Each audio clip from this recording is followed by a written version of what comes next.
कर्मचारी संघ जिंदाबाद जिंदाबाद। हमारी मांगे पूरी करो, हमारी मांगे पूरी करो। नमस्कार, मैं हूं कविता और मैं हूं इस समय सरगुजा जिले के अंबिकापुर के कलेक्ट्रेट में।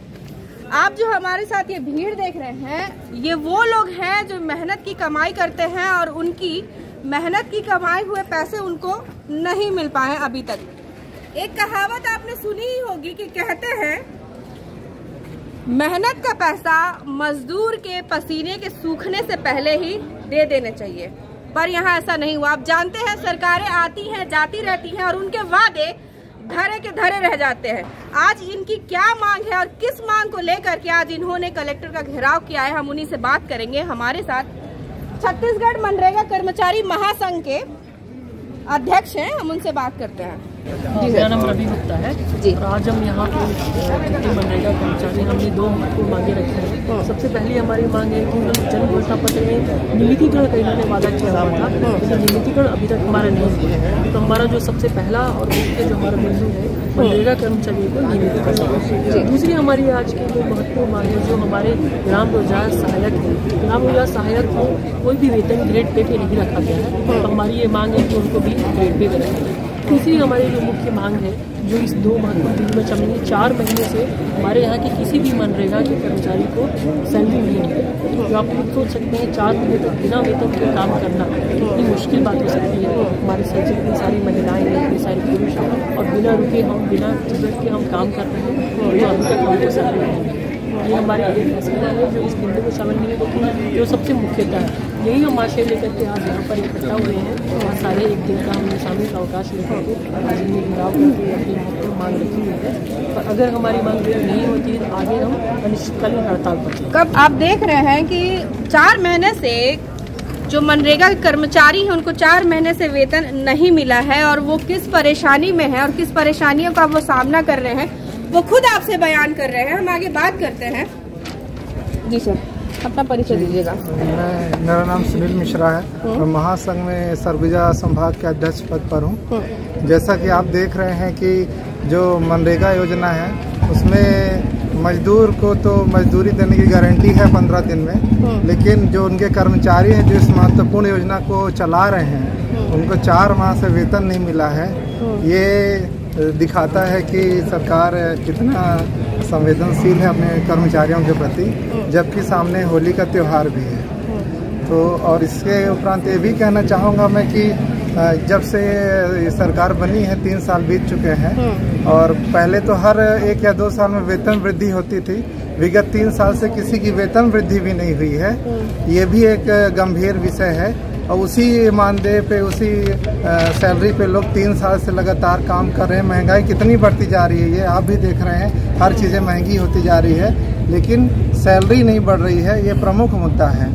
इसके साथ ही जो शासन ने अपना चुनावी घोषणा पत्र बनाया था चुनाव से पहले, उसमें अनियमित कर्मचारियों के लिए बहुत मुख्य बिंदु जोड़ा था और आत्मसात भी किया था घोषणा पत्र को कि हम सारे अनियमित कर्मचारियों को नियमित कर देंगे।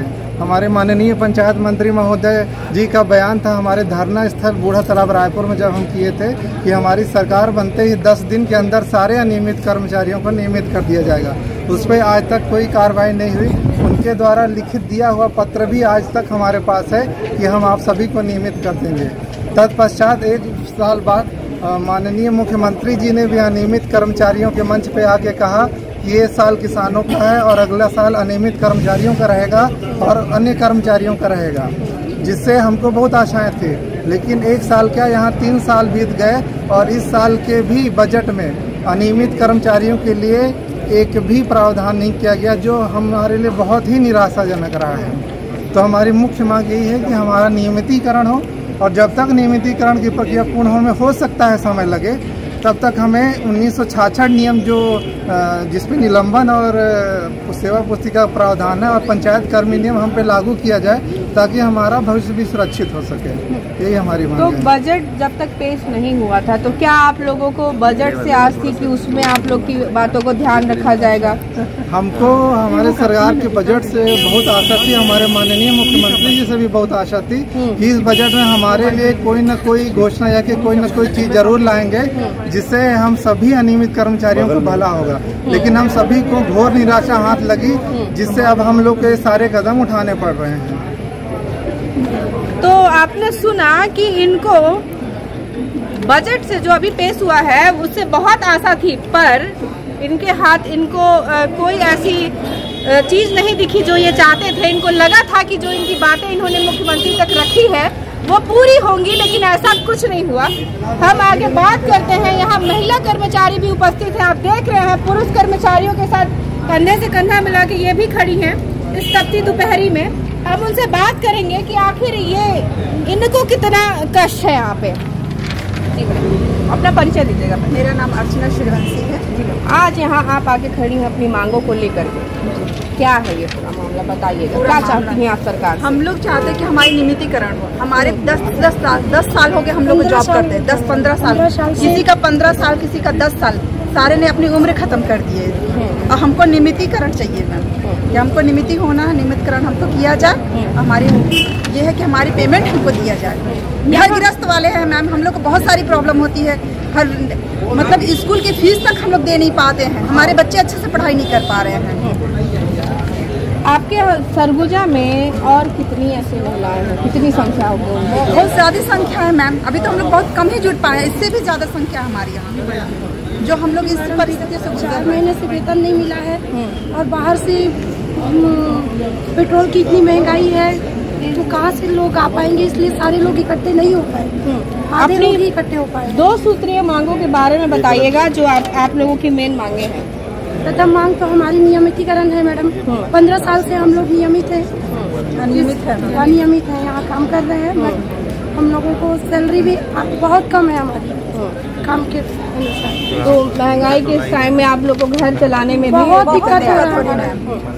तो बजट से आपको कुछ आशा थी क्या? काफी आशा थी बजट से हम लोगों को, बट बजट से बहुत निराशा हुई सारे कर्मचारियों को, इसलिए आप लोग को ऐसे यहाँ पे उपस्थित होना पड़ा।